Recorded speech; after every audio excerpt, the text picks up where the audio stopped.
6 secondes. En général, ça commence. Voilà, bonjour, merci à tous et à toutes d'être à nouveau avec nous pour un webinaire du jeudi, 14h30, 16h. Nous accueillons aujourd'hui Clément Biche de MyCertif. Peut-être Clément, tu peux te présenter. On va vous parler aujourd'hui des 10 règles qu'il faut appliquer quand on fait une démarche de demande d'enregistrement d'une certification au répertoire spécifique ou d'un titre à finalité professionnelle au répertoire national, au RNCP. Voilà. Alors, Clément Biche, qui est notre invité, MyCertif. Merci Michel, bonjour à tous. Déjà, merci pour cette invitation. Je suis enchanté d'être là avec vous. Alors moi, je suis directeur associé d'une agence qui a édité un logiciel, effectivement, qui s'appelle MyCertif et qui s'occupe de justement gérer des titres RNCP ou des certifications déposées au RS après le dépôt. Nous, on s'occupe vraiment d'un logiciel qui permet de gérer la vie d'une certification professionnelle. C'est vrai que c'est important. Aujourd'hui, on va parler des directs pour déposer, mais que je puisse apporter un peu ce regard et ce feedback de nos clients qui sont déjà certificateurs et de se rendre compte que quand on dépose, eh bien, en fait, on réfléchit déjà un peu à l'après et que déposer, c'est déjà effectivement se structurer pour l'après et donc faire vivre sa certification. Et donc, voilà, c'est dans ce cadre-là que je pourrais intervenir aujourd'hui et vous donner un petit peu des idées ou des conseils, je l'espère. Voilà, on a l'habitude de dire chez CFSUS que quand on a obtenu l'enregistrement de sa certification ORS ou de son titre à finalité professionnelle au RNCP, les difficultés commencent. Il faut faire vivre sa certification, s'assurer du contrôle permanent de sa qualité et de la qualité de la gestion de son réseau de partenaires. Et la partie contrôle va être un sujet important de notre webinaire de cet après-midi. Dans les 10 règles, la partie contrôle, elle est fondamentale. Je laisse Paul se présenter rapidement et Isaline. Bonjour à toutes et à tous. Je suis très content d'être parmi vous pour ce nouveau webinaire. Ça fait maintenant 1 an que j'accompagne aux côtés de Michel, d'Isaline, des organismes de formation à devenir organismes certificateurs, à enregistrer des certifications. Donc, je vous encourage à poser vos questions dans le chat, à interagir. On essaiera de répondre à toutes vos questions pendant le webinaire, mais aussi après le webinaire. Vraiment, vos retours, ça nous intéresse, nous, en tant qu'accompagnateurs. Isaline. Alors, bonjour à tous. Donc, je suis Isaline Jarosset, je fais partie de l'équipe CFS+, et j'accompagne du coup avec Paul tous nos clients pour leur projet de certification afin qu'ils soient enregistrés au RNCP ou au RS. Et auparavant, j'ai été pendant 1 an instructrice justement au sein du répertoire spécifique pour France Compétences. Voilà, donc nous avons une équipe très opérationnelle avec Isaline et Paul qui font ces accompagnements de façon tout à fait intéressante et efficace. Alors, règle numéro 1, s'assurer que mon action de formation peut conduire à une certification. Tester et faire vivre ma certification. Alors, Isaline, Paul? Vas-y, je t'en prie, Isaline. Alors, tout d'abord, il faut vraiment avoir en tête qu'il y a 2 types de certifications. Donc, il y a les certifications de métier et les certifications qui visent des compétences complémentaires à un métier, donc qui visent des professionnels qui sont déjà en activité. Donc, c'est important de bien comprendre comment votre formation va être structurée, à qui elle s'adresse. Donc, bien comprendre si c'est une formation qui vise un métier ou non. Et ensuite, pouvoir après l'attester justement, faire vivre cette certification, montrer à France Compétences justement que votre formation, vous n'avez pas attendu en fait de déposer un projet de certification sur France Compétences, donc que ce soit au RNCP ou au RS. Donc c'est vraiment important de pouvoir montrer que des personnes sont venues se former et se certifier à votre formation. Et donc c'est vraiment important de bien distinguer ces 2 répertoires et de bien comprendre à qui s'adresse notre formation. Identifier la certification, identifier les destinataires de la certification, en particulier au répertoire spécifique. Le destinataire de la certification spécifique ne peut pas être quelqu'un qui doit déjà avoir dans l'exercice de son métier les compétences qui sont décrites dans la certification. Sinon, ce n'est plus une certification spécifique. La certification spécifique, elle doit apporter quelque chose de nouveau dans l'exercice professionnel de quelqu'un qui n'a pas encore ces compétences. Par exemple, le bon exemple, c'est technico-commercial. Je suis technicien, eh ben, je dois acquérir des compétences commerciales pour devenir technico-commercial. Mais c'est des compétences que je n'ai pas et qui vont m'améliorer mon employabilité. Paul? Et pour compléter, merci. Quand on souhaite enregistrer une certification auprès de France Compétences, il faut avoir en tête que ça va être un projet à long terme. On va vraiment créer de la valeur ajoutée. On va devenir organisme certificateur. On va passer de organisme formation à organisme certificateur. Et donc, c'est important de bien faire la différence entre formation et certification. Certification, on est vraiment sur cette notion de passage de l'examen. Mais comme l'a très bien dit Isaline, il faut avoir de l'expérience, il faut construire, déconstruire, il faut avoir testé sa certification avant d'aller la déposer auprès de France Compétences, parce que France Compétences attend un très haut niveau. Et donc, c'est normal de faire des erreurs, de tester, de s'améliorer, de déconstruire. Et pour avoir fait un peu de sport en compétition, ça me rappelait vraiment les souvenirs de préparation de compétition, le dépôt de certification. Alors, juste, je fais un petit clin d'œil à mon amie Rim, avec qui je discutais ce matin sur LinkedIn, parce qu'elle se félicitait qu'un de ses clients avait obtenu une certification chez France Compétences. J'ai dit, on n'obtient pas une certification chez France Compétences, on vient présenter à France Compétences une certification que l'on a déjà. Et néanmoins, c'est vrai qu'au RNCP, ça s'appelle un titre à finalité professionnelle, parce que nous sommes privés, donc c'est comme ça que ça s'appelle. Et c'est vrai qu'au RS, ça devient une certification. Donc, avant que ça devienne une certification ORS, eh bien, je dois appeler ça attestation de compétences, certificat de compétences, mais pour que ma formation devienne certifiante, eh bien, il faut que ma certification soit reconnue par l'État, c'est-à-dire enregistrée au RS ou au RNCP. Clément, autre chose à dire, non? Moi, je suis assez d'accord avec tout ce qui a été dit et je rejoins beaucoup Paul sur le distinguo entre organisme de formation, parcours de formation, organisme certificateur, parcours de certification. Moi, j'ai beaucoup de personnes qui font la confusion. Hein. Des fois, ils nous font des demandes à nous. Ils disent, ils savent pas trop ce que c'est MyCertif et ils demandent si on peut les accompagner justement pour faire des dépôts, chose qu'on ne fait pas. Mais assez rapidement, quand on préqualifie ces personnes-là, on se rend bien compte que je dirais que dans les 10 règles de dépôt d'une certification, il y a peut-être la règle 0 qui est de bien savoir où on va mettre les pieds, de bien faire le distinguo entre les différentes parties prenantes, parce qu'au-delà du parcours de formation et du parcours de certification, je pense que c'est important de bien connaître l'écosystème. Et l'écosystème, il est quand même complexe. Les organismes de formation le savent déjà. Ils ont Calliope qui est leur propre réglementation, mais bien comprendre qui sont les différentes parties prenantes, la Caisse des dépôts, France Compétences, qui va faire quoi, quel est mon rôle, qu'est-ce que ça va devenir. Et c'est ça qui est important, parce que moi, on croise quand même beaucoup de certificateurs qui utilisent notre outil, où on sent bien que même eux ne maîtrisent pas forcément toutes les dimensions, surtout que la réglementation, elle change beaucoup et en cours de route.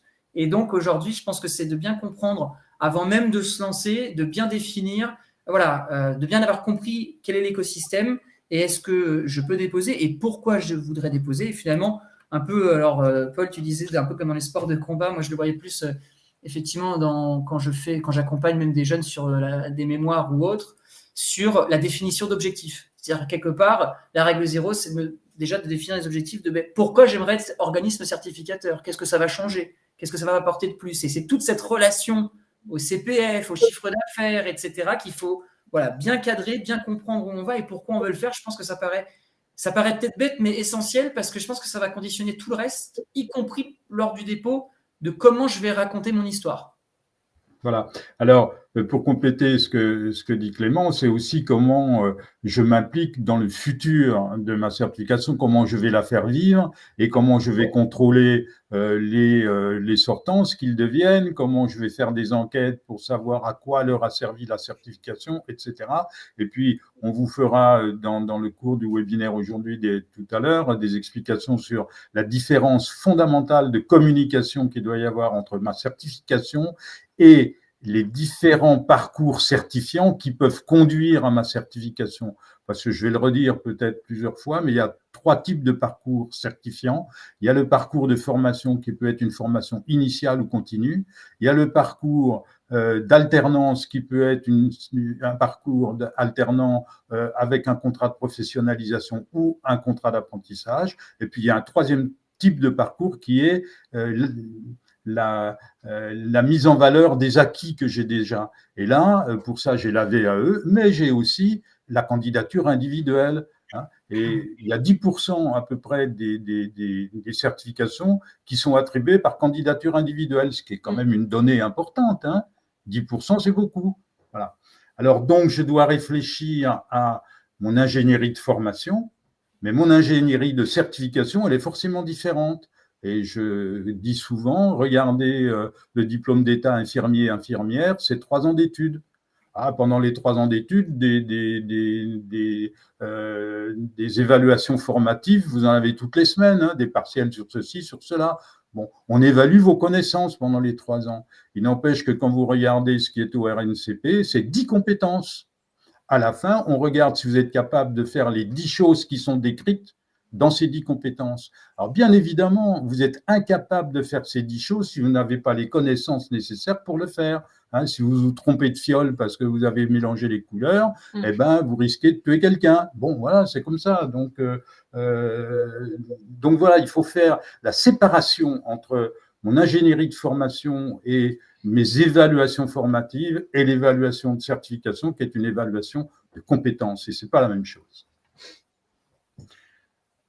Est-ce que vous voulez répondre d'avoir une formation qui existe déjà? On préconise d'avoir une formation qui se termine par un examen de compétences, comme je viens de le décrire. Et puis, c'est cet examen de compétences qu'on se met tout de suite dans l'ambiance de faire valider l'examen par un jury d'examen, de faire un PV, etc. Et c'est après qu'on va avoir France Compétences. On va continuer. Oui. En fait, est-ce que tu veux répondre aux questions tout de suite ou est-ce qu'on répond à la fin parce qu'il y a des questions sur déjà la règle numéro 1?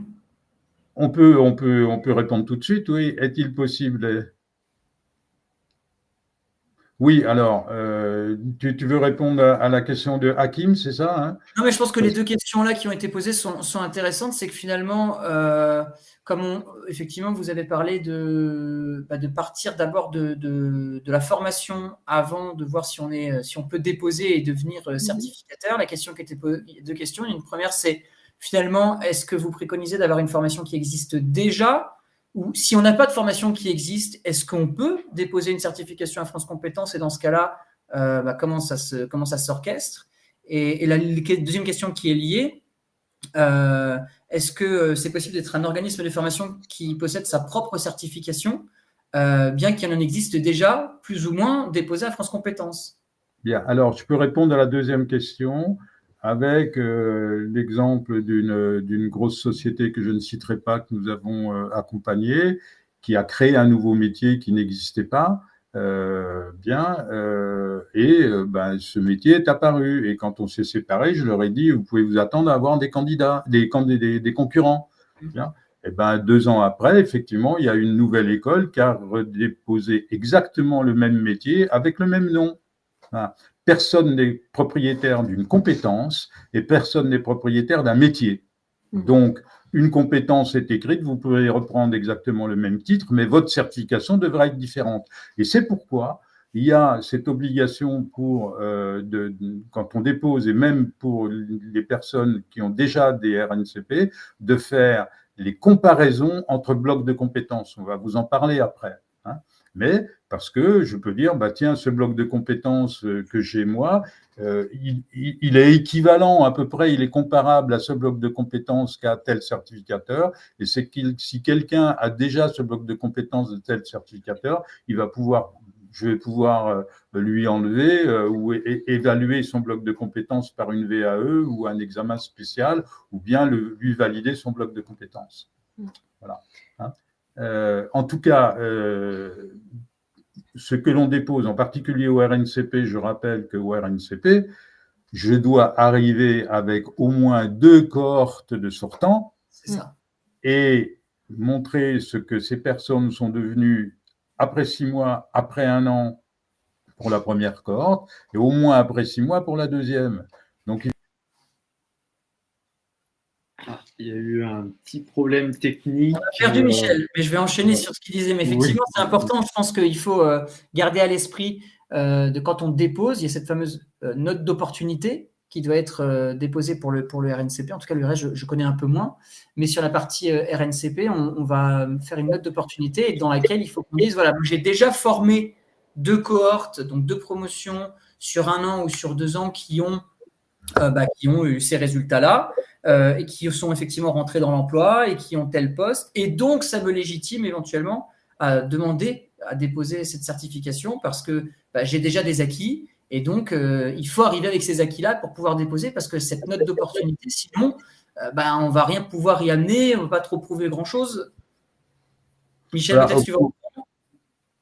En fait, pour clore un petit peu cette première règle, c'est que je fais reconnaître par l'État une certification que j'ai déjà testée, qui existe déjà, puis je demande à l'État l'autorisation d'écrire sur le diplôme, le parchemin que je vais remettre à mes lauréats, certification reconnue par l'État. Alors, ça veut dire enregistrer au RNCP sous tel numéro ou enregistrer au RS sous tel numéro. Mais que ce soit enregistré dans l'un ou les 2 répertoires, c'est une reconnaissance de l'État, de la valeur de notre certification. Et l'État vous dit, moi, je ne donne pas ma signature comme ça. Vous devez me prouver que votre certification, elle a de la valeur sur le marché du travail. 1, le marché du travail a besoin de cette compétence ou de ce métier. 2, sur ce marché du travail qui a besoin de cette compétence ou de ce métier, ma certification a de la valeur. Voilà combien de personnes ont cette certification entre les mains et voilà ce qu'elles sont devenues. Et c'est ça qu'il va falloir faire vivre tout au long de faire vivre sa certification pour préparer le renouvellement de cette certification. Parce que la certification, elle est reconnue par l'État pour une durée limitée, maximum 5 ans. On passe au sujet suivant parce que on a 10 points à traiter. Alors, règle numéro 2, tiens, justement, c'est ce dont je viens de parler, démontrer le besoin et l'utilité de ma certification en lien avec le marché du travail. Isaline ?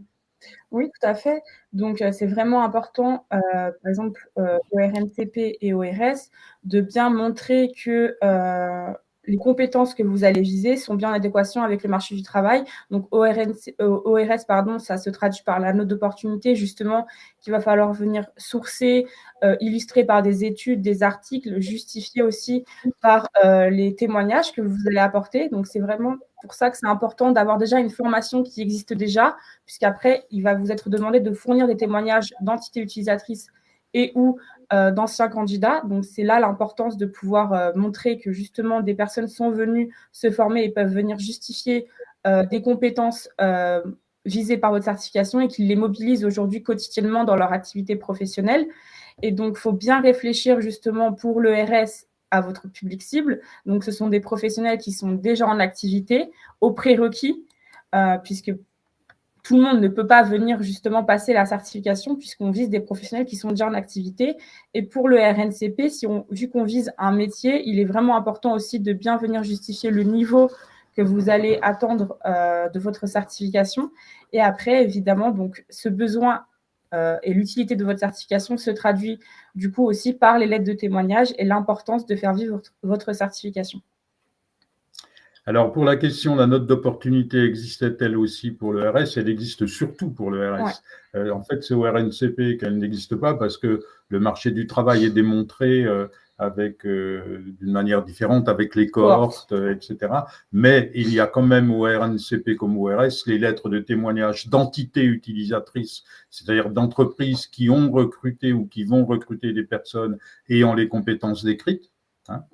Et puis, au RNCP, c'est ce que dit Isaline, il y a aussi la nécessité de justifier du niveau que l'on demande, les niveaux 1-8, et que les niveaux, ça se décrit par des responsabilités et des rémunérations. Paul ? Ouais, non, Isaline, tu l'as très bien expliqué, mais ce qui est important avec les lettres de témoignage, c'est que vous pouvez répondre à ces questions, c'est ce que vous allez faire dans la note d'opportunité, Mais en effet, il faut aussi avoir des témoignages d'entités utilisatrices, de stagiaires qui viennent confirmer ce que vous avez dit dans la note d'opportunité et qui viennent aussi confirmer les compétences de votre référentiel. Votre certification, votre formation certifiante m'a permis de pouvoir faire de nouvelles missions, m'a permis d'accéder à un nouveau poste. C'est ce qu'il faut mettre en avant dans ces lettres de témoignage. Et on est bien sur des lettres de témoignage et non des lettres de soutien. C'est souvent aussi le problème qui se dégage des témoignages, c'est qu'ils apportent leur soutien sans pour autant décrire les compétences, la plus-value de la certification. Et pour autant, c'est vraiment ça qu'on attend des lettres de témoignage, aussi sur la forme. Pour vérifier l'authenticité et la véracité des propos, c'est vraiment important que ce soit daté, signé, qu'il y ait un papier en tête si possible, que ce soit tamponné. Il faut vraiment que ce soit quelque chose d'assez formel et qu'on puisse après ne pas remettre en cause les témoignages et ce qui a été dit au sein des lettres. Bien. Alors, on va répondre à la question de Carla, mais je rappelle que nous avons fait 2 webinaires avec Gulvendru Magé, le premier quand il était encore instructeur au RS et le deuxième quand il est devenu chef de service du RNCP. On en a refait un avec Andrea Thomas-Pilote qui a été la chef d'Isaline pendant 1 an. Et dans le premier webinaire, que vous pouvez revoir sur notre chaîne, et c'est en replay, Gulvendru Magé explique très bien ce qu'ils appellent le critère 0. Et le critère 0, c'est comment vous captez l'attention de votre instructeur ou de votre instructrice. Il faut déjà que vous lui expliquiez qui vous êtes, d'où elle vient, d'où elle sort, cette certification, comment c'est venu là. Et que c'est pas, tiens, on a vu une bulle spéculative dans le ciel où il y avait écrit CPF avec plein d'euros ou de dollars qui tournent autour, et ça se voit tout de suite. Donc, pour les lettres de témoignage, comme le dit très bien Isaline, ce ne sont pas des lettres de soutien, ce sont aussi des lettres qui racontent une histoire. Voilà comment nous, entreprises, nous connaissons cet organisme de formation qui va devenir organisme certificateur. Voilà combien de personnes ont été formées, combien de personnes on a employées, etc. Il y a une histoire commune qui fait que c'est une lettre de témoignage. Et les lettres de témoignage, elles doivent être très différentes les unes des autres. Ça doit être un storytelling qui n'est pas le même d'une entreprise utilisatrice de la certification à l'autre ou d'un certifié ou d'une certifiée à l'autre. Voilà. Ça, c'est important. Et j'ajouterais encore une chose, pour les lettres de témoignage pour le RS, il est vraiment important que les lettres soient de professionnels qui sont dans le public ciblé de votre certification, parce que c'est souvent le cas, j'ai eu souvent le cas en fait en étant instructrice, où on avait des lettres de professionnels tels que des coiffeurs par exemple, alors qu'on visait une certification avec des professionnels du monde de la santé ou de l'éducation. Donc il faut vraiment que ce soit en lien et que les professionnels que vous avez cités se traduisent dans les lettres de témoignage. Sinon, ils ne peuvent pas être pris en compte. En tout cas, au moins les destinataires de la certification. Exactement. Voilà. D'accord. Alors, demande, pour répondre à Carla, France Compétences demande qu'on apporte une preuve de l'utilité en formant au moins 2 cohortes. Comment justifier la validité de ces 2 preuves si les entreprises n'est pas reconnue? On l'a fait reconnaître une fois qu'elle a commencé d'exister. Donc, c'est comme ça. Je ne sais pas comment répondre à cette question. Michel, je peux peut-être répondre. Sinon, il faut faire une demande pour être sur la liste des métiers émergents. Et quand vous êtes sur la liste des métiers émergents, là, vous n'avez pas besoin de justifier de l'insertion professionnelle de 2 cohortes.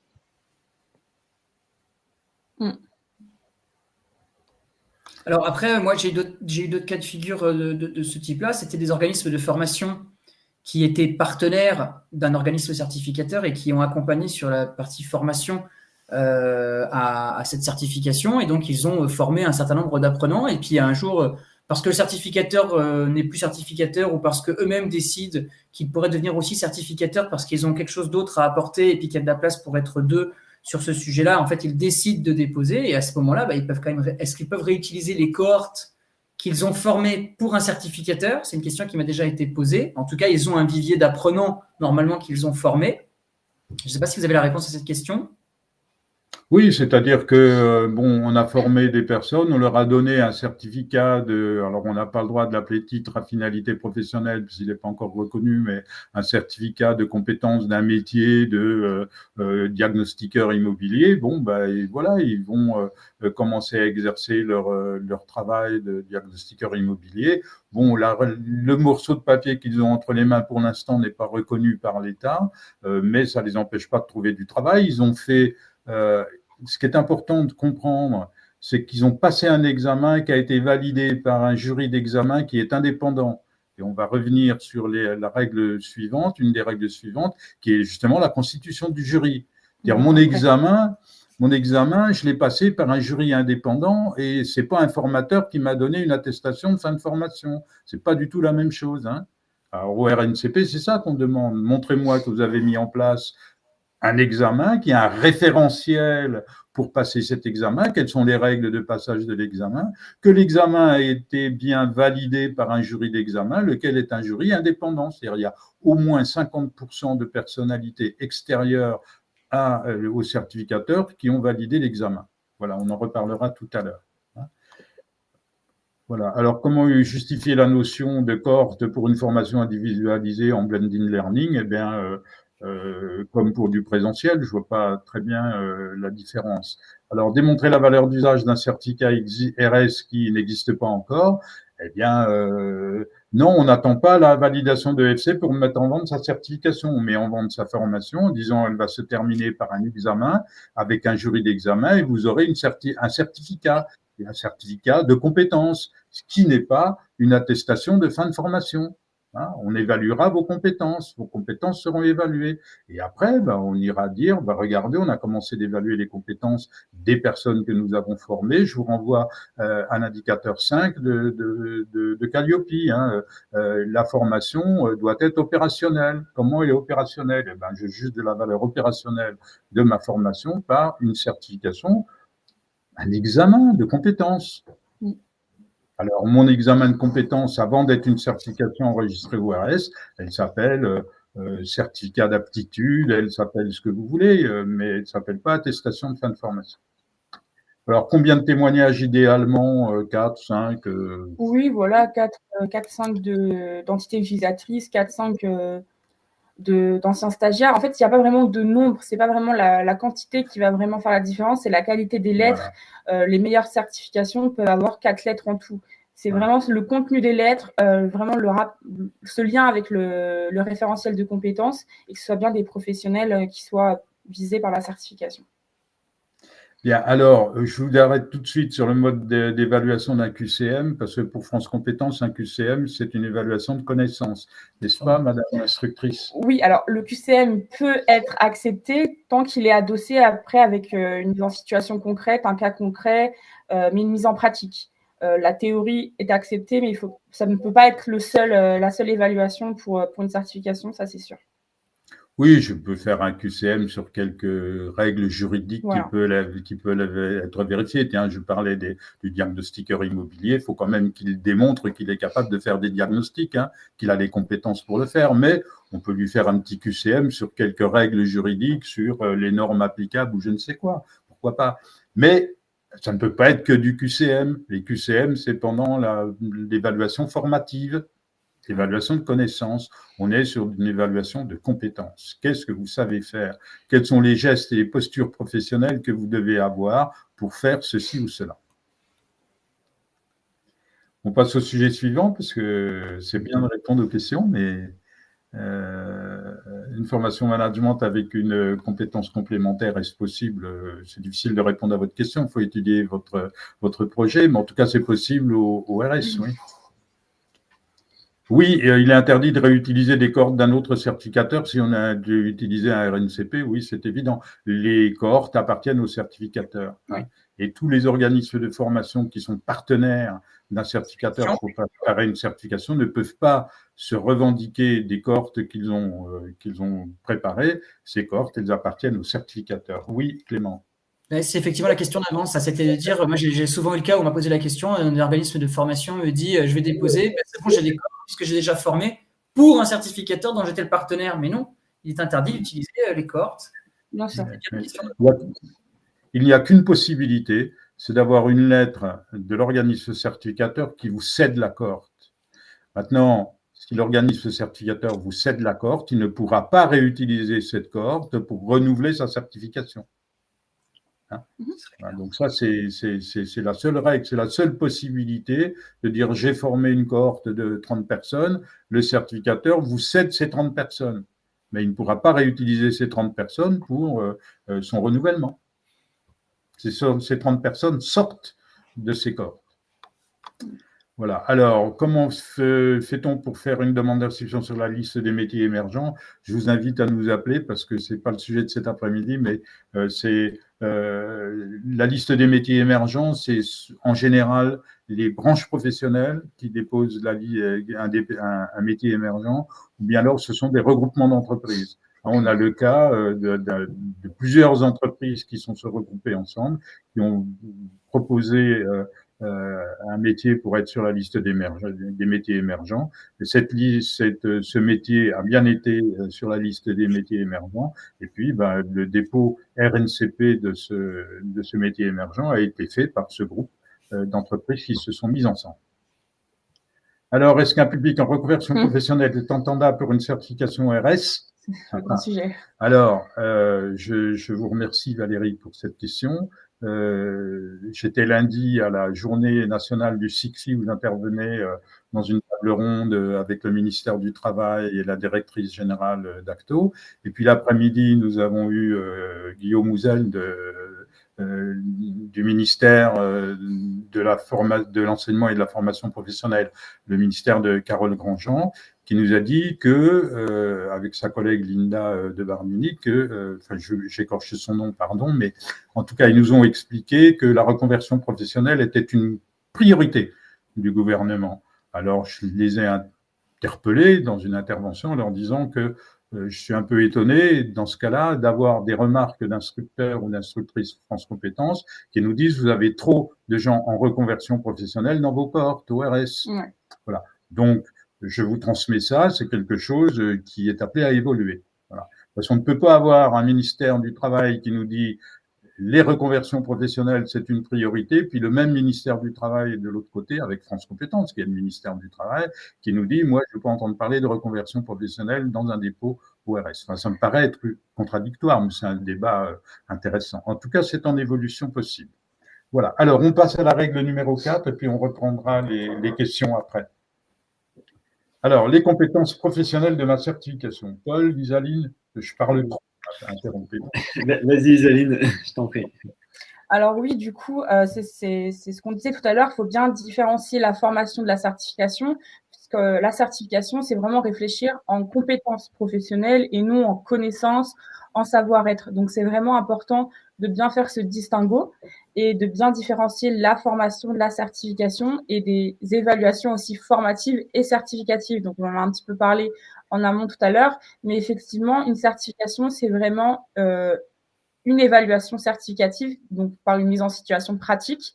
Donc, ça, c'est souvent une mise en situation professionnelle reconstituée, par exemple, des études de cas, des cas pratiques, peu importe. Mais c'est vraiment important de ne pas réfléchir en termes de connaissances. Donc, tout ce qui va être savoir, connaître, il faut vraiment l'enlever de notre vocabulaire et vraiment réfléchir en termes de verbe d'action. Donc, une compétence, c'est un verbe d'action, donc réaliser, effectuer, indiquer, avec des moyens et une finalité. Et c'est vraiment comme ça qu'on va pouvoir composer et formaliser en fait nos compétences. Pareil pour les critères d'évaluation, on va vraiment évaluer des compétences et non des connaissances et des savoir-être. Donc, il faut vraiment avoir ça en tête. Et pour compléter, toutes les compétences doivent être évaluées. Et c'est là l'importance pour toutes les compétences de bien déterminer des critères d'évaluation qui doivent être mesurables et précis. Et le référentiel de compétences, pour ceux qui en ont déjà fait, c'est vraiment un exercice technique et fin. Et là, je vais reprendre les mots de Michel. On taille un diamant quand on écrit son référentiel de compétences. Oui, on taille un diamant, c'est d'autant plus vrai que des modalités d'évaluation par un jury d'examen doivent être objectives. Hein. Il ne peut pas y avoir d'évaluation qui soit subjective. Il ne peut pas dire oh ben, quelque chose qui est laissé un petit peu comme ça au hasard, quelque chose qui n'est pas précis, hein, dans les règles. Enfin, bon, et si c'est pas précis, ben, chaque membre du jury va dire ben, moi je pense que c'est comme ça, et puis le deuxième va dire ah ben oui, mais moi je pense que c'est mieux que ce que tu dis parce que, etc. Non, il doit y avoir des critères d'évaluation qui sont objectifs. Hein. C'est vous avez répondu bien, oui, non. Si vous avez mal répondu, eh ben c'est pas bon. Voilà. Et on évalue les compétences comme ça et on fixe des règles d'évaluation des compétences. Et ça doit être des règles qui sont objectives. Il ne faut pas laisser la subjectivité à un quelconque membre du jury. Tous les termes tels que cohérence, pertinence, c'est vraiment des termes que si on les utilise, il va falloir les définir. Qu'est-ce qu'on entend par cohérent, pertinent, pour que personne ne puisse faire sa propre interprétation ou sa propre définition du mot. Donc, c'est vraiment important d'écrire nos critères d'évaluation en lien avec des exemples concrets, comme l'a dit Michel, et d'éviter tous les termes renvoyant à la subjectivité. Voilà. Je vais réinsister vraiment sur ces sujets parce que c'est vraiment important et moi je le vois. C'est vrai que nous on accompagne vraiment des organismes certificateurs, mais même quand ils veulent utiliser notre logiciel, très souvent au démarrage, c'est encore très confus et surtout pour ceux qui viennent de déposer. Donc je préfère que le rabâcher une dernière fois, mais il y a vraiment deux environnements et c'est vraiment ça qu'il va falloir maîtriser avant de déposer ou pendant votre dépôt, c'est ces deux dimensions de l'organisme de formation d'un côté qui va gérer les connaissances, de l'organisme certificateur qui va gérer les compétences. J'ai des évaluations formatives d'un côté. On va faire des exemples arbitraires, mais je vais faire des évaluations sur des modules de formation. Je vais passer un examen, je vais faire un QCM comme on l'a vu avant. Je vais faire un certain nombre d'évaluations formatives qui va me donner des acquis, des notes sur des modules de formation et donc des connaissances. Mais ce qu'on va analyser en bout de course côté parcours de certification sur la partie organisme certificateur, c'est vraiment une grille de compétences. On va reprendre le référentiel de compétences et compétence par compétence ou bloc par bloc de compétences, en fonction de si vous êtes au RNCP ou au RS, on va dire acquis, non acquis, non acquis. Et pour chacune des compétences ou chaque bloc, qui va être explicitement écrite, on va avoir un verbe d'action qui explicite la connaissance, la compétence, voilà, comme quoi. Et sur cette compétence-là, on peut afficher les critères d'évaluation. Et ce sont ces critères d'évaluation qui sont au référentiel de compétences, donc au référentiel de la certification, qui fait le lien, si on veut, effectivement, avec le programme de formation, puisque c'est dans le parcours de formation, justement, ils devront se baser pour l'acquisition des connaissances, ils devront se baser sur ces critères d'évaluation-là. Et là, on a le lien entre les deux, mais pour que ce soit vraiment très clair, quand on va gérer la partie jury d'évaluation ou jury de certification dans la partie organisme certificateur, c'est vraiment des épreuves certificatives, des évaluations certificatives. Et ce qu'on veut, c'est vraiment donner des acquis sur des compétences. Et d'ailleurs, si je peux placer ce terme à cet endroit-là, c'est-à-dire que presque c'est sur base de ce fondamental-là qu'on a créé notre logiciel. C'est-à-dire qu'il n'y a aucun logiciel sur la place qui, jusque-là, dans les organismes de formation, permettait justement de noter un critère d'évaluation, de noter des référentiels de compétences, de noter des compétences. Et c'est comme ça qu'initialement, d'ailleurs, est un petit peu né notre logiciel en disant, justement, là, on va pouvoir donner un outil qui permet à des jurys d'aller remplir des acquis sur des compétences. Et ça, c'est vraiment très important de bien maîtriser le distinguo des deux. Et si c'est à l'issue du webinaire pas forcément clair, je vous invite vraiment à rappeler les équipes de CFS+, et d'autres, pour vraiment essayer de bien comprendre les tenants et les aboutissants de ces deux trajectoires très différentes, OF d'un côté et organisme certificateur de l'autre. Absolument, absolument. Et pour bondir sur ce que disait Paul à propos du diamant, c'est à la fois un diamant et en même temps c'est le cœur du réacteur de la certification que vous déposez, c'est le référentiel. Et le référentiel décrit alors au RNCP, c'est un métier. Pour exercer un métier, j'ai plusieurs activités dans un métier. Chaque activité est décrite dans un bloc de compétences. D'accord ? En réalité, chaque bloc de compétences est un petit peu une activité particulière qui est isolée au répertoire spécifique. Alors, pour éviter que les organismes certificateurs prennent leur bloc de compétences et les déposent un par un au RNCP, au répertoire spécifique, on a numéroté les blocs RNCP qui s'appellent maintenant blocs RNCP BC. Hein, donc, j'ai un numéro RNCP 1, 2, 3, 4, 5, RNCP 1, 2, 3, 4, 5, BC01 pour le bloc 01, BC02 pour le bloc 02, etc. Bien. Maintenant, quand je fais ça, il faut aussi que je compare chacun des blocs avec éventuellement des certifications ORS qui peuvent être comparables aussi. Hein. Alors, donc, au RNCP, on a une colonne activité qui disparaît au ORS, parce qu'au ORS, on n'a qu'une activité. Hein. Et donc, mais pour exercer une activité, j'ai besoin d'avoir des compétences pour faire l'activité qui est décrite. Et c'est ces compétences que l'on décrit. Hein. Et comme l'a très bien expliqué Isaline et Paul également, c'est un verbe d'action à l'infinitif. Hein. Donc, tout ce qui est savoir, connaître, être capable de ne sont pas des verbes d'action. Ça, savoir, connaître, comprendre, être capable de, c'est une promesse de formation. À la fin de la formation, je vais vous apprendre à comprendre, à savoir faire. Mais à la fin, on constate que vous savez faire.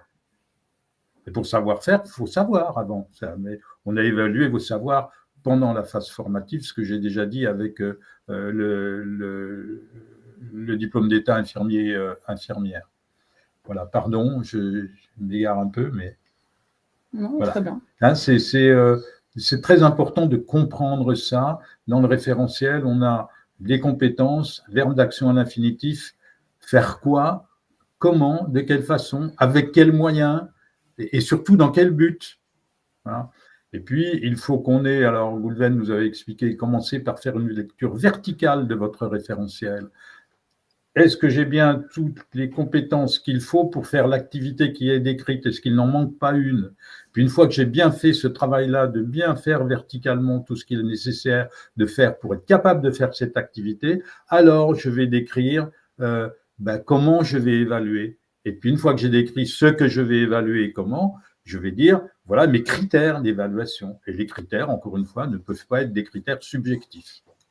Merci Clément pour ton explication qui aussi va dans notre sens, c'est-à-dire que il faut aussi que dans l'exploitation des cohortes et des résultats, on ait quelque chose qui soit exploitable parce que ça a été mesuré et mesurable. C'est ça que tu as dit, hein, Clément, en gros. En tout cas, oui, dans l'outil, on peut mesurer plein de choses et collecter plein de choses qui vont permettre justement, alors là, dans le cadre du redépôt, pas dans le cadre du dépôt, parce que si vous n'avez pas encore déposé, vous n'allez pas pouvoir utiliser notre outil. Mais en tout cas, quand on dépose ou quand on redépose, les règles sont les mêmes. Donc finalement, l'avantage, une fois qu'on redépose, c'est si on utilise un outil comme le nôtre, ça permet de faciliter plein de choses. Mais le redépôt commence dès qu'on a obtenu l'enregistrement au RNCP ou au RS. Tout de suite, il faut se mettre dans le travail qui suit, c'est-à-dire faire vivre sa certification, bien communiquer dessus, bien exploiter les statistiques, comme tu vas nous l'expliquer avec MyCertif. Voilà, réponse aux questions. Ouvrir une nouvelle école d'enseignement supérieur par la voie de l'alternance. On est en train de le faire, nous, mais la voie de l'alternance, ce ne sera pas la voie de l'apprentissage, ce sera la voie du contrat de professionnalisation. Un mémoire et une soutenance orale peut-il être un mode d'évaluation? Oui. Oui, bien sûr. Oui, bien sûr. Souvent d'ailleurs. Bien sûr, bien sûr. Alors bon, attention, il faut que ce soit très cadré et très expliqué dans le référentiel dont nous venons de parler, hein, bien évidemment, mais un mémoire et une soutenance orale peuvent intervenir dedans. En fait, il faut qu'on ait quelque chose qui soit basé sur quelque chose de concret. Encore une fois, on est sur l'évaluation de compétences, de gestes et de postures professionnelles. On peut très bien démontrer qu'on a fait un mémoire sur quelque chose que l'on a fait, et puis on vient raconter une expérience, etc. Mais encore une fois, c'est pas des connaissances qui sont évaluées là, c'est bien des compétences. Voilà, alors là, Corinne nous dit, le référentiel inclut référentiel de compétences et modalités d'évaluation pédagogique, le programme de formation, les objectifs professionnels et attendus. Voilà. Dans le cadre d'un renouvellement de certification. Oui, pour un renouvellement, c'est une nouvelle demande. Ouais. Oui. Pour un renouvellement, c'est une nouvelle demande. Et quand votre dossier a été rejeté une première fois, vous refaites aussi une nouvelle demande. Hein, vous discutez avec l'instructeur ou l'instructrice pourquoi ça ne va pas et vous retravaillez. Et puis, vous refaites un deuxième dépôt. Voilà. Il ne faut jamais lâcher prise. On a fini sur les compétences professionnelles de ma certification. Alors, règle numéro 6, la prise en compte du handicap et la composition du jury pour la numéro 7. Le handicap. Paul, Isaline? Oui, le handicap, si aujourd'hui vous ne prenez pas en compte le handicap dans votre référentiel de compétences, vous pouvez être sûr que votre dossier ne sera pas accepté, va être rejeté. Il y a un référent handicap dans la commission de France Compétences, donc il va regarder votre dossier, votre référentiel. Et quand on parle de prise en compte du handicap dans le référentiel de compétences, c'est différent que prendre en compte les candidats en situation de handicap. Il faut prendre en compte les candidats en situation de handicap, mais quand on parle de prise en compte du handicap dans le référentiel de compétences, ça va être le futur certifié dans l'exercice de ses missions, comment il va prendre en compte le handicap. On peut imaginer une certification en management. Ensuite, dans l'exercice de son travail, le certifié va être amené à manager des collaborateurs en situation de handicap. Comment, dans ses compétences, il va être en mesure de collaborer, de manager ces personnes en situation de handicap. On est vraiment sur cette notion-là. Michael Charbit, que je salue, qui a été directeur de la certification professionnelle, la commission de la certification professionnelle, avait expliqué que votre référentiel doit être universel. Et donc, votre référentiel doit être universel, c'est-à-dire qu'il doit pouvoir s'appliquer effectivement en situation de travail pour les gens qui ont la certification à des personnes que ces professionnels vont rencontrer qui seront en situation de handicap. Alors bon, on vous renvoie à toute la question du handicap, il y a déjà dans Calliope qui ne doit pas vous être tellement étrangère.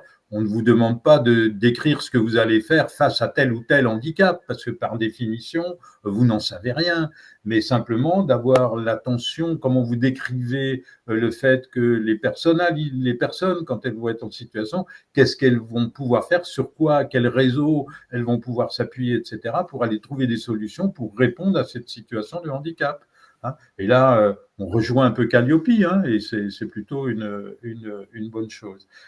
Très important, effectivement, il y a un référent handicap à France Compétences et votre dossier sera épluché par le référent handicap pour voir si vous prenez bien ça en considération.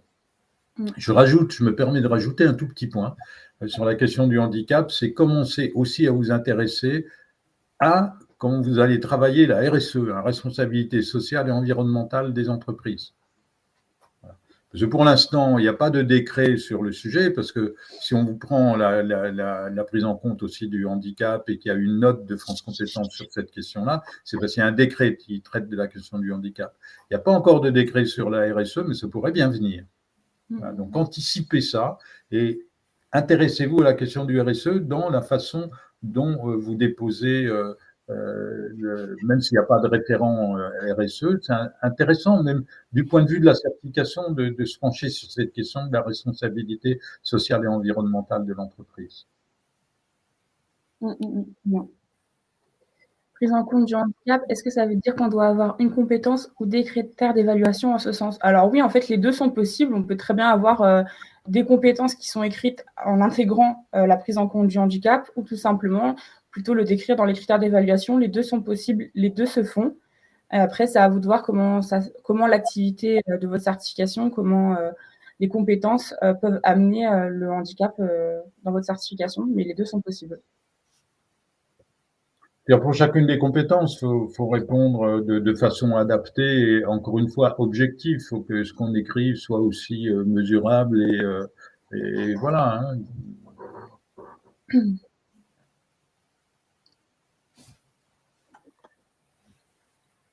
La question de Julien pour un dépôt RNCP Bac+3, est-ce qu'il est opportun de mettre en avant la poursuite de parcours vers d'autres formations certifiantes de niveau master?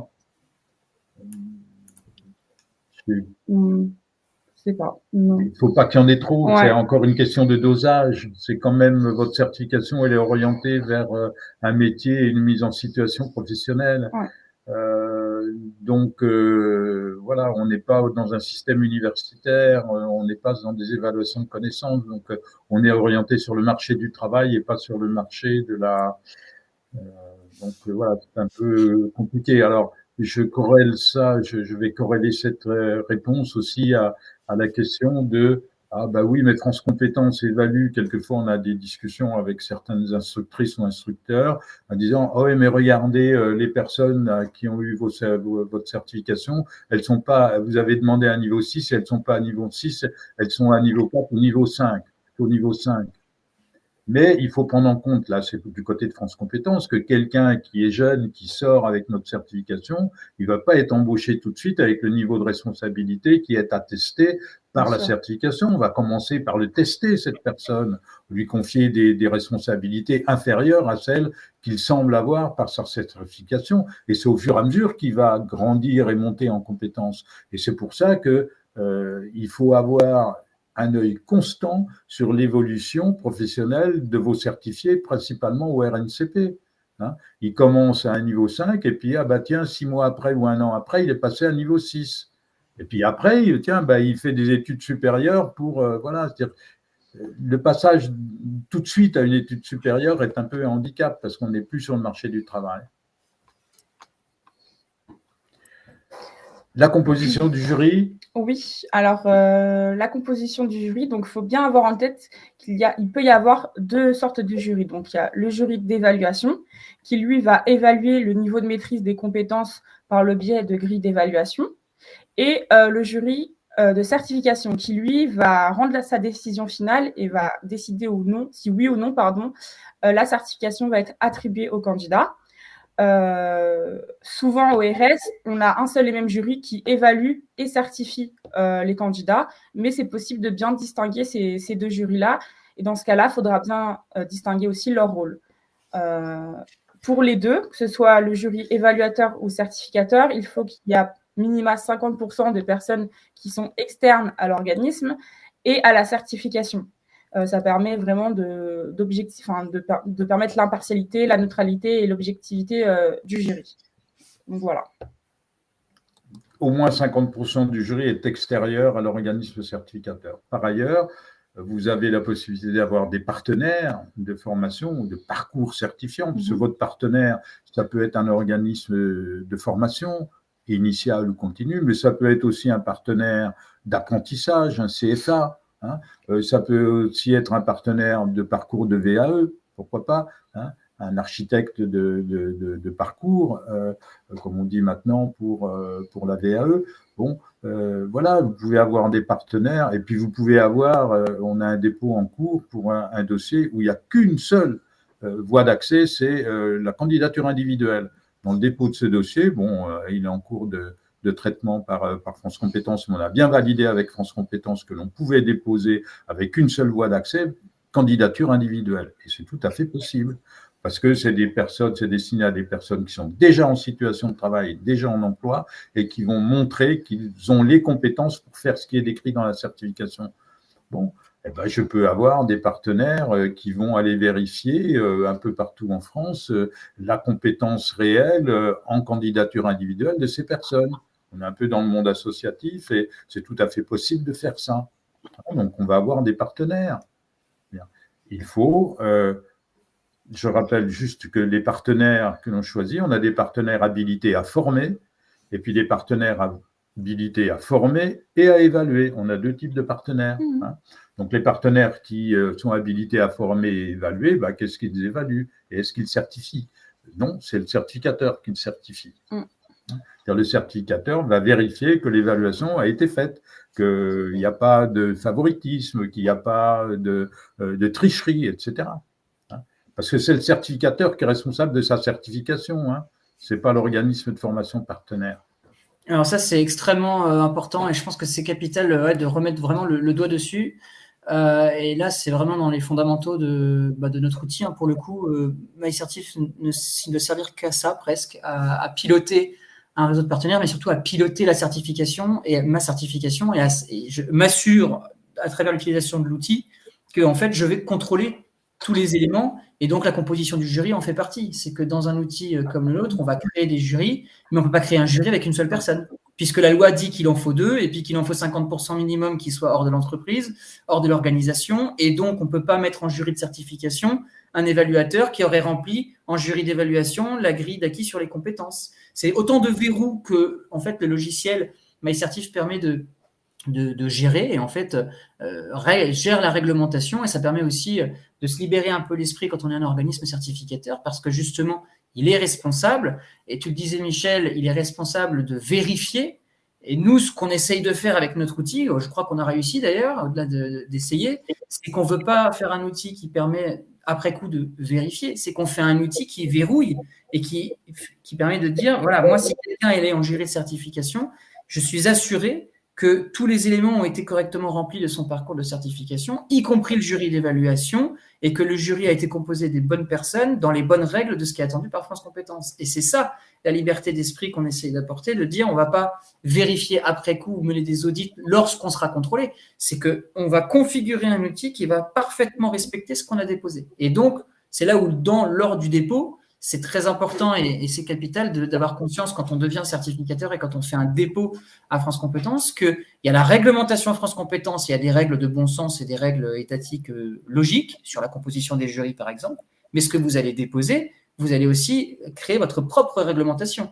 C'est que si vous déposez en disant que lors du jury d'évaluation par exemple, le tuteur en entreprise a un rôle à jouer, c'est lui qui évalue tel bloc parce que c'est de la pratique en entreprise, par exemple, ça, personne ne vous l'impose. Mais si vous trouvez que c'est cohérent dans votre certification, eh ben, ça devient votre réglementation et vous devez derrière le gérer. Ce n'est pas parce que vous l'avez déposé que finalement vous n'allez pas le traiter. C'est ce que vous déposez devient dans votre plan d'assurance qualité et dans votre règlement intérieur, ça devient votre réglementation. Et là, dans la gestion des jurys, moi j'ai vu, alors moins que mes collaborateurs, mais dans l'utilisation de l'outil, on a des façons de gérer des jurys, même si le centre névralgique est le même pour tout le monde, mais on a des cas particuliers dans tous les sens. Des options de comment ils gèrent ceci, comment ils gèrent cela. J'ai même des jurys d'après-jury, parce que j'ai des branches, enfin j'ai certains secteurs dans lesquels il y a un ordre qui est au-dessus de la certification, qui doit après coup dire si oui ou non il est d'accord avec le fait qu'on donne la certification. Alors que dans les fondamentaux de France Compétences, si quelqu'un est certifié, il est certifié. Ben non, il y a des cas de figure particuliers d'un ordre, je sais pas, l'ordre des experts comptables, l'ordre des avocats, il y a les barreaux, etc., qui peuvent encore dire non ou oui. Et donc, j'ai une espèce de jury après jury. Enfin voilà, il y a plein de cas de figure. On parlait avant de mémoire et de jury d'évaluation. Quand je vais remplir des grilles de compétences lors d'un jury d'évaluation, et ben, si j'ai déposé en disant que l'un des critères ou certains des critères doit être basé effectivement sur le rendu d'un mémoire, eh bien, il est hors de question de remplir cette grille sans savoir le mémoire annoté, justifié et d'avoir la preuve de ces éléments. Et donc, c'est vraiment important parce que la composition du jury, donc le point numéro 7, va venir être le point final de tout le parcours de certification et il a un rôle capital de devoir tout consolider, tout vérifier, y compris quand les éléments viennent d'un réseau de partenaires. Alors, j'ai mis à l'écran la règle numéro 8 qui est contrôle de ma certification parce qu'on est en plein dans ce sujet-là. En fait, avec donc comment je contrôle le jury d'examen, comment je contrôle la qualité de mes PV d'examen, parce que c'est aussi fondamental. On n'a pas utilisé ce mot-là, mais moi, j'ai un jury d'examen, je dois avoir un PV d'examen signé par les membres du jury, etc. Et donc ça, qu'est-ce que j'en fais? Comment je les utilise? Comment je les exploite? Et puis je vous rappelle que derrière, tout à l'heure, je vous ai dit que Guillaume Houzel du ministère nous avait dit que le ministère du Travail a le moyen de contrôler tout ce qui est déclaré. Ben oui, parce que tout ça, vous allez l'accrocher au passeport de compétences des personnes. Et donc, le passeport de compétences est un élément majeur également. C'est-à-dire que toutes les formations et les certifications que vous faites vont être accrochées au passeport de compétences. Guillaume Houzel nous disait, vous savez, avec le numéro de sécurité sociale de la personne, on trouve tout sur son passeport de compétences. Voilà. Et donc, moi, je préfère entendre ça que d'entendre qu'on va aller regarder les profils Facebook ou LinkedIn des personnes qui ont témoigné. Pour moi, c'est pas sérieux 2 secondes. Bon, voilà. Donc, on est vraiment dans le sujet du contrôle de ma certification. Et encore une fois, on est dans ce sujet que j'ai déjà dit tout à l'heure. À partir du moment où votre certification elle est enregistrée dans un 2.2 répertoire, le plus difficile commence, c'est de gérer tout ça pour bien préparer le renouvellement de votre certification. Être certificateur, c'est vraiment… Pardon. Vas-y. Non, je voulais juste dire qu'être certificateur, c'est vraiment un travail constant. C'est avant, pendant, après. Il ne faut pas s'arrêter. Et en plus, une certification, c'est renouvelé au maximum pour 5 ans. Donc, c'est quand même très, très court. Et c'est pour ça que c'est vraiment important après de bien contrôler sa certification pour le renouvellement. Oui, et puis on peut anticiper un renouvellement. On a un cas comme ça pour une certification ORS qui est appuyée sur une norme. Ah ben, elle a été validée pour 5 ans, oui, mais sauf qu'au bout de 3 ans, la norme, elle a évolué, c'est plus la même. Il faut bien qu'on refasse un nouveau dépôt pour dire, attention, maintenant on évalue sur la nouvelle norme. Ça ne sert à rien d'évaluer sur l'ancienne puisqu'elle a disparu. Donc vous devez aussi être attentif à ça, à ce qui se passe avec la qualité de la certification, parce que si vous continuez à évaluer sur une norme qui a disparu, vous n'êtes plus tellement en adéquation avec le marché du travail. Et sur cette règle numéro 8, qui est hyper importante et qui fait une part de la note de quand on va déposer et de si on va réussir à aller au bout du dépôt, ou si en tout cas les instructeurs de France Compétences vont dire oui ou non. Sur le contrôle de la certification, il faut clairement prouver lors du dépôt que vous avez bien compris toutes les parties prenantes, tous les éléments qu'on attend de vous d'être contrôlés, toute la qualité qui est attendue lors de l'après-dépôt justement de suivi. Et donc, vous l'avez compris, un outil comme le nôtre, c'est un outil qui va justement faire que ça, le contrôle de l'après. N'hésitez pas lors de votre dépôt à dire que vous allez utiliser un tel outil. Ça ne vous force à rien. Si vous avez à la limite peur, vous ne mettez pas le nom de notre outil si vous ne voulez pas, mais vous pouvez au moins reprendre des captures d'écran, montrer des logiques et dire, voilà, nous, on a bien compris ce qu'on attend de nous sur la composition des jurys, par exemple. Et donc, on va l'utiliser et on va le faire de telle manière avec un outil digital, sécurisé, qui va tout tracer. Mettez toutes les cordes à votre arc, quitte à ce que vous ne mettiez pas le nom de tel ou tel outil. C'est mieux si, j'ai envie de dire, nous, on sera très heureux si vous parlez de notre outil dedans. Et j'avais posé la question d'ailleurs ouvertement à France Compétences. J'avais posé la question à France Compétences de dire, est-ce que ça peut être préjudiciable à quelqu'un qui fait un dépôt s'il met le nom de notre outil comme étant le futur outil de contrôle de leur certification? Ils m'ont répondu, écoutez, non. Il n'y a pas de souci, ça n'engage à rien, il n'y a pas de problématique, et ce n'est pas parce qu'ils mettront tel ou tel nom que ça portera plus de dimension qualité à leur dépôt. Par contre, c'est sûr que s'ils montrent qu'ils se structurent à travers d'outils qu'ils pensent fiables, effectivement, ça peut avoir un intérêt. Et c'est ça, effectivement, je pense, qui est important. Là, on est en train de parler vraiment des directs de déposer une certification. Nous, notre outil MyCertif, là dont tu as mis la slide, Michel, c'est vraiment un outil qui va permettre de gérer après le dépôt, comme vous l'avez compris. Mais n'hésitez pas à dire que vous allez utiliser de tels outils lors de votre dépôt. Et toutes les règles que vous allez vous imposer, comme je le disais, sur votre propre réglementation que vous allez déposer à France Compétences, ayez bien en tête tout ce que vous allez devoir gérer. On parlait avant de prérequis, par exemple, ORS, c'est prérequis. Ce n'est pas le jour où vous allez avoir un contrôle qu'il faudra aller chercher les prérequis en disant « mais oui, c'est bon, les personnes que j'ai certifiées, elles avaient les prérequis, mais les preuves, elles sont… » Ah bah oui, mais elles sont dans mon outil de gestion de ma formation et vous allez aller rechercher les pièces constitutives. Non, ce qu'il va falloir faire, c'est quand vous êtes organisme certificateur, c'est que avant jury de certification, tous les éléments prérequis, pièces constitutives, positionnement, mémoire et donc complétion sur les grilles de compétences, vous devrez les avoir collectés et les avoir centralisés à un endroit. Et c'est à ça que sert notre outil MyCertif. Vous allez pouvoir habiliter des partenaires externes ou vos propres écoles internes ou vos propres organismes en interne pour centraliser autour de votre référentiel et de votre parcours de certification qu'on va co-configurer tous les éléments pour pouvoir correctement organiser et gérer jury d'évaluation, jury de certification et automatiser tout le réglementaire qu'on attend de vous avec un peu plus de liberté d'esprit, j'espère, PV de jury autogéré, parchemin personnalisable et autogéré, XML pour l'accrochage autogéré, enquête de suivi de l'insertion pro autogéré. Voilà, l'objectif, c'est d'arriver, nous, j'espère, d'avoir créé un outil qui peut vous libérer l'esprit sur tout ça et qui peut vous permettre de faire vivre votre certification et d'anticiper, comme le disait très bien Michel, le redépôt à venir. Parce qu'on en parlait ce matin, je fais un petit clin d'œil à Katardina, on en a parlé ce matin, il y a eu les dépôts hier à France Compétences de ceux qui ont réussi à déposer. Et voilà, ils ont déposé, mais on est presque déjà en train de se poser la question de comment on va faire pour garder et faire en sorte qu'ils auront leur redépôt dans 3 ans, dans 2 ans, dans 5 ans. MyCertif, j'espère, y contribue grandement, justement, auto-calculer toutes ces valeurs d'usage qu'on vous demande, de collecter toutes les pièces et de vous poser aussi ces questions. Attention à garder en tête quand vous allez devoir redéposer, de faire évoluer votre certification. Parce que si vous ne montrez pas que votre certification, elle vit et qu'elle évolue et que vous faites bouger des compétences, parce que les métiers aussi évoluent, c'est très important de garder en tête qu'il va falloir la faire évoluer, votre certification. Et donc, tous les outils sont bons à prendre parce que je pense que le sujet d'après va parler des correspondances, si je ne m'abuse, et le sujet de l'évolution de votre certification et de la faire vivre dans son écosystème complet, y compris avec vos concurrents, avec vos partenaires et avec peut-être d'autres choses qui existent chez d'autres certificateurs, eh ben c'est capital. Tout ça pour qu'on rejoigne vers le métier.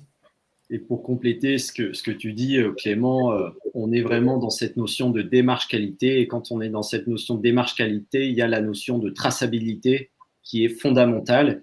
Et qui dit traçability va dire démarche, gestion documentaire. Et c'est vrai qu'aujourd'hui, on ne peut pas se passer d'outils, surtout qu'on a des outils digitaux qui nous permettent de nous simplifier la vie. Moi, je n'ai pas d'action chez MyCertif, je ne dis pas ça pour ça. Mais c'est fondamental d'utiliser aujourd'hui des outils de gestion, sinon vous allez créer une usine à gaz en fait. Et le certificateur est tellement responsable qu'il est du coup aussi responsable de son réseau de partenaires, de s'assurer que son réseau de partenaires fait correctement les mêmes évaluations, les critères d'évaluation sont bien mobilisés de la même manière partout, que tout est homogène, qu'il n'y a pas de financement CPF plus que de raison, que le nombre de financements CPF et de sorties de formation correspond bien avec un nombre de personnes qui ont été justement présentées en jury de certification, et que s'il y a des abandons ou s'il y a des manques, eh ben, qu'il y a un contrôle. Alors la Caisse des dépôts peut vous permettre de faire ça très bien avec l'open data notamment, mais de vous assurer de contrôler vos partenaires, et y compris les financements CPF, et aussi contrôler la communication de vos partenaires, puisqu'un partenaire OF, il peut dire ce qu'il veut. On a vu des cas de figure où il va communiquer sur votre certification dont il est lui, organisme de formation partenaire, mais en fait, si lui, sur son site, il dit que c'est certifiant et qu'on peut mobiliser le CPF, mais que juste en dessous, il y a une autre formation qui n'a rien à voir et que ça peut prêter à confusion, alerte rouge, et c'est le certificateur qui est responsable. Alors ça, je pense que tu parleras beaucoup mieux que moi, mais c'est capital de garder à l'esprit que des outils digitaux comme les nôtres vont permettre de piloter et de vérifier ce genre de choses. Exactement. La communication, c'est un peu la dernière partie de notre webinaire, et il nous reste à peine 30 minutes, 26 minutes. On va beaucoup consacrer de temps sur ces 26 minutes justement à la communication. Alors, pourquoi on a invité Clément et MyCertif? C'est justement pour vous montrer, parce que bon, il y a peut-être d'autres outils que MyCertif sur le marché, mais en tout cas, MyCertif est un outil assez remarquable pour gérer votre certification et gérer les sortants, enfin tout ce que Clément nous a fort bien expliqué. C'est très important parce que vous avez des contrôles de la Caisse des dépôts et consignations quand vous êtes au CPF. Le CPF, c'est un moyen de financement parmi d'autres pour deux voies d'accès qui sont la formation continue et la VAE. La formation initiale, elle n'est pas tellement concernée par le CPF, puisque en formation initiale, je n'ai pas encore eu d'emploi, donc je n'ai pas encore de CPF. Donc je ne peux pas mobiliser mon CPF pour une formation initiale. Bon, alors le CPF concerne la VAE et la formation continue. Ça ne concerne pas l'apprentissage, ça ne concerne pas la professionnalisation, ça ne concerne pas la candidature individuelle. Vous voyez, bon, donc le CPF est un arbre qui cache une forêt gigantesque qui sont les répertoires nationaux dans lesquels il y a une richesse incroyable. Voilà.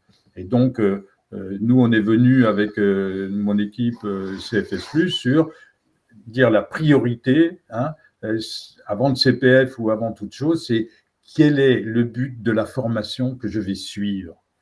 Parce que c'est la définition d'une action de formation qui est dans le Code du travail, une action de formation, elle a un but opérationnel en emploi ou sur le marché du travail. S'il n'y a pas de but opérationnel sur le marché du travail ou de l'emploi, alors c'est une formation de développement personnel, une formation de loisirs, une formation de bien-être, une formation de ce que vous voulez, mais ce n'est pas une formation professionnelle.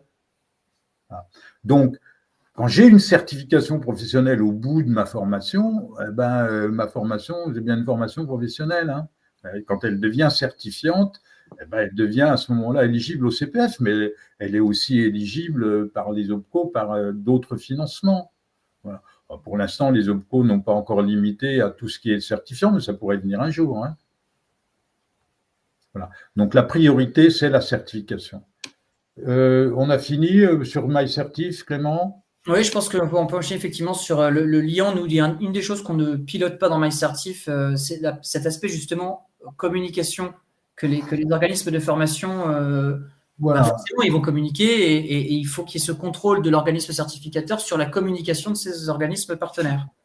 Voilà, voilà. Alors, c'est pour ça que aussi on s'entend bien avec MyCertif. On travaille un peu sur les mêmes champs, mais de façon complètement différente. Nous, on a créé le moteur de recherche de certification et de parcours certifiant. Hein, et je suis content d'utiliser parcours certifiant parce que c'est ce que Olivier Gérard, donc le responsable de France VAE, utilisait lundi à la Journée nationale du CICFI. Et j'étais très content qu'il utilise le terme de parcours certifiant et pas seulement de formation certifiante. Hein, parce qu'une VAE, c'est un parcours certifiant, ce n'est pas réellement une formation. Hein, j'ai un parcours de VAE, j'ai un parcours de formation continue, un parcours de formation initiale, etc. Bien. Alors, nous, ce que nous disons, c'est je veux bien faire une formation, mais avant de faire ma formation, je vais d'abord choisir la certification qu'il y a au bout de ma formation. Et donc, je vais m'interroger, je vais aller sur ce moteur de recherche qui s'appelle certifproplus.fr et puis je vais faire, par exemple, web marketing. Moi, ce qui m'intéresse, c'est de travailler dans le web marketing. Je vais aller voir. Ah tiens, il y a déjà des certifications qui ont avec un logo. C'est quoi ça? Tiens, il y a un logo. Je clique sur le logo. C'est une société qui s'appelle Web Marketing et Com qui me propose 4 certifications ORS. Voilà. Alors, c'est comme ça que fonctionne certifproplus.fr. Nous invitons les certificateurs à nous donner leur logo pour qu'on voit qui ils sont, à nous donner un lien vers la présentation de leur certification et un lien vers la présentation du principal parcours d'accès qui conduit à leur certification. Donc, on a un bouton par voie d'accès. On a un bouton formation initiale, un bouton formation continue, un bouton apprentissage, un bouton contrat de professionnalisation, un bouton VAE et un bouton candidature individuelle. Et puis, les certificateurs actionnent les boutons qui conduisent à leur certification. Il est fondamental que les certificateurs communiquent sur leur certification. Je suis effaré, et je l'ai dit à la journée du CICFI à Guillaume Houzel, je suis effaré de voir dans les dernières publications de France Compétences des fiches France Compétences dans lesquelles, site web du certificateur, il n'y a rien. Et puis, présentation de la certification sur le site web du certificateur, il n'y a rien non plus. C'est-à-dire qu'on a affaire à des certificateurs qu'on se fait 100 EO pour obtenir la reconnaissance par l'État de leur certification, et puis, ma foi, la certification qu'on communique dessus, ce n'est pas très important. Alors que c'est fondamental. Communiquer sur votre certification, à quel métier elle conduit, quel type d'emploi, quels sont les destinataires de la certification, quelles sont les performances de cette certification, les statistiques, les emplois. C'est ça, communiquer sur la certification.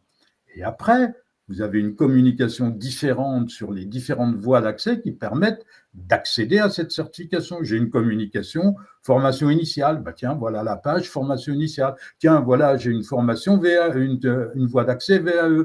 Voilà la page VAE. Tiens, j'ai une voie d'accès candidature individuelle. Je clique sur candidature individuelle et hop, j'arrive sur une page candidature individuelle où je peux tout de suite présenter ma candidature en candidature individuelle. Voilà. Mais les deux choses sont séparées.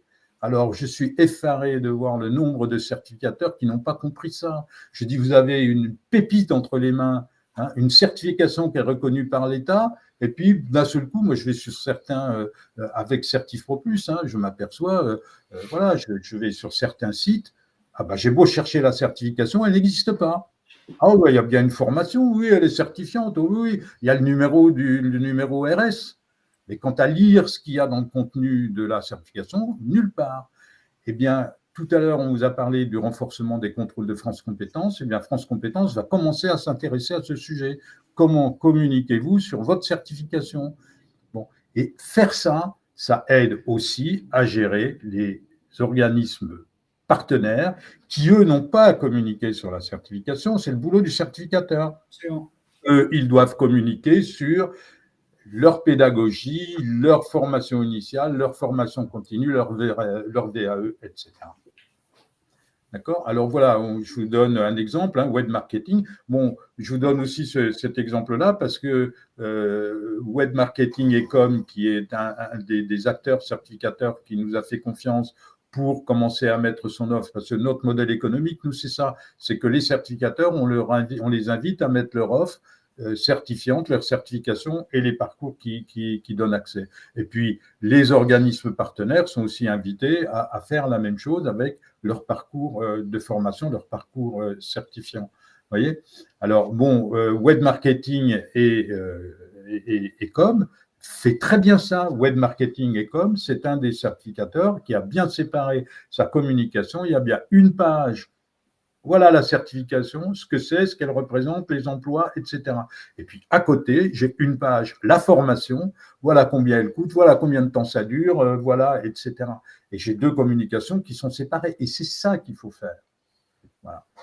Et j'ai du mal à faire entendre ça aux organismes certificateurs. Et il faudra qu'ils s'adaptent à ça parce que les contrôles de France Compétences vont aller vers ça. Et puis, ça me paraît logique. Voilà. Alors, l'étape suivante, c'est la règle numéro 10. Parce que là, on a la règle numéro 9, c'était la communication. En fait, voilà, communiquer sur ma certification. J'ai terminé là-dessus. Et puis, on passe à la règle numéro 10, qui sont les équivalences entre blocs de compétences. Bien. Alors, sur cette diapositive-là, je vous ai parlé de Web Marketing Co, mais ça, c'est du RS. Et puis, en dessous, vous avez deux certifications RNCP. En fait, des certifications RNCP, j'ai un petit œil sur certifpropus.fr, j'ai un petit œil à côté de la certification. Donc, si je clique sur l'œil, eh bien, je vais avoir les blocs de compétences pour chacune des certifications. Voilà. Et puis, certifpropus.fr, le premier site, enfin, le premier moteur de recherche qui vous permet de trouver tous les blocs de compétences. Si vous allez sur francecompétences.fr, il faut regarder les fiches une par une, aller télécharger les fiches de France Compétences. Enfin, c'est un travail qui est quand même extrêmement compliqué à faire. Bien. Alors nous, on donne les blocs de compétences et on peut les voir. Bon, j'ai fait web marketing, et bien tiens, voilà, j'ai ici les blocs de compétences de chef de projet d'innovation digitale et de la formation. Et, alors, donc, quand j'ai mes 54 certifications, je peux voir sur le sujet web marketing, je peux voir tous les blocs en parcourant la page. Voilà, c'est quand même plutôt… Michel, je te coupe 2 secondes parce que je vois dans le sondage qu'on a fait initialement qu'il y a 67% des gens qui sont là qui sont vraiment en réflexion sur un dépôt RS ou RNCP. Peut-être qu'il y en a qui ne maîtrisent pas forcément le sujet de ce qu'est les correspondances. Est-ce qu'on peut juste résumer ce que c'est? Pourquoi, quand on dépose, il faut faire ce qu'on appelle les correspondances avec d'autres certifications? On peut juste résumer le propos? Oui, alors, néanmoins, tu as raison, tu as tout à fait raison, Clément. Néanmoins, lorsqu'on fait un dépôt, en particulier au RNCP, mais au RS, c'est pareil, on doit faire une comparaison avec ce qui existe déjà. Donc, ce travail-là, quand je fais un dépôt, je suis obligé de le faire. D'accord. Effectivement, avant le 31 décembre 2023, en principe, tous les certificateurs qui ont des certifications déjà enregistrées sont obligés de produire à France Compétences un tableau des correspondances. Donc, il faut qu'ils fassent ce travail d'analyse des blocs existants pour les comparer avec les leurs. Bien. Mais ça, c'est un exercice obligatoire quand on fait un dépôt. Pour le RNCP, pour le RS, c'est recommandé, mais pour le RNCP, c'est vraiment important de faire ce travail-là de correspondances qui peuvent être partielles ou totales, et de bien analyser les différences et les similitudes entre chaque bloc de compétences de même domaine. De même niveau, même, je crois, non? Oui, ça peut être aussi. Oui. Parce que du coup, il y a une question qui a été posée sur éventuellement la limite du nombre de correspondances. En fait, je pense qu'il n'y a pas de limite. Au contraire, je pense plus il y en a, plus ils sont contents. Mais la limite qui tire vers le bas, c'est qu'à minima, il faut aller chercher les correspondances sur niveau équivalent et secteur équivalent, métier équivalent. Ou métier ou compétences ou bloc, ça dépend, voilà ce que vous faites, si vous avez un RNCP ou un RS. Et donc, ce que vous dites là, c'est que quand on dépose, il faut déjà faire effectivement ce travail de correspondance. Alors, quand on redépose, là, il n'y a pas de débat, parce que maintenant, c'est dans la loi, donc chaque certificateur doit avoir fait son travail de correspondance. Mais même maintenant, quand on dépose, il faut aussi avoir fait ce travail de recherche et de liaison, qui d'ailleurs, on va le repréciser parce que ça a été redit par René Bagorski et d'autres, mais c'est d'ailleurs des correspondances qui ne sont pas forcément équivalente. C'est-à-dire que ce n'est pas parce que je vais relier un bloc ou une certification à un autre bloc ou à une autre certification que de l'autre côté, ils sont obligés de faire une réciprocité de la correspondance. En tout cas, c'est un travail qui a l'air, alors moi je dis qui a l'air parce que c'est vrai que nous on ne le traite pas et on ne le gère pas et on peut voir ça que de loin, mais on voit bien que tous nos clients certificateurs, c'est un vrai sujet. Il y a un gros travail qui est mobilisé là sur la fin de l'année 2023 pour régler ce sujet, qu'il y a peu d'outils qui permettent de le traiter, parce que France Compétences à un moment donné avait dit qu'ils allaient améliorer leur moteur de recherche pour gérer le sujet des correspondances. Je ne crois pas que cette mise à jour ait été faite, mais en attendant, c'est vrai que le produit que vous proposez, là, l'outil, le moteur de recherche dont tu as parlé, Michel, lui, c'est ce qu'on voit dans les slides que vous mettez là, par ce moteur de recherche un peu plus poussé, on peut justement, en tapant des métiers ou en tapant des certifications, on peut aller rechercher tous les éléments qui sont issus de France Compétences et on peut aller vraiment relier du coup et faire ce jeu de correspondance. Et je crois que vous êtes je crois que vous êtes le seul outil parmi vraiment les peu d'outils qui le proposent aujourd'hui qui permettent de faire cette recherche de manière simplifiée et qui viennent vraiment faciliter. Et pour le coup, jusqu'à l'heure d'aujourd'hui, ça a l'air d'être gratuit.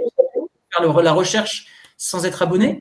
Et un service pour les certificateurs qui est juste phénoménal de pouvoir les aider à aller rechercher ces correspondances. Donc, je pense que personne ne peut prendre la parole aujourd'hui lors de ce webinaire, mais je vais le faire à leur place. Hein. Je pense à un grand merci. Parce que ça peut vraiment grandement aider pour les équivalences.